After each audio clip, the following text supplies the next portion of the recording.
Со одигрување на надпреварите од последното коло се спуштија фудбалските зависи и во квалитетните лиги на Македонија.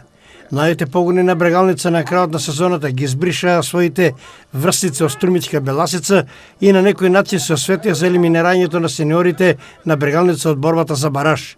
Според информациите од спортскиот директор Елмир Мандак, кадетите на Брегалница, предводени од тренерот Владко Давидков, на неколку кола пред крајот го осигураа првото место и во последното коло ја победија Беласица со резултат 2:0. Младинците пак, предводени од тренерот и воедно координатор на школите Антонио Доневски, во Струмица одиграа нерешено 1:1, што им беше доволно да им се предаде шампионскиот пехар.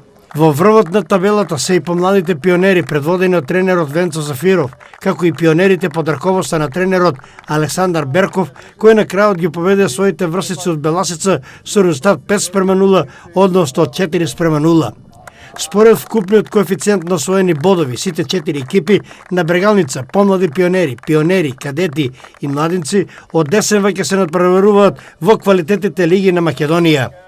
Ова е голем успех на младите селекции на Брегалница кои ја враќаат вербата во фудбалот и ја будат надежда на овие млади фудбалери дека има каде да ја бараат својата едина и со својот раскошен талент да бидат од корис за сениорскиот, односно за првиот тим на Штипска Брегалница.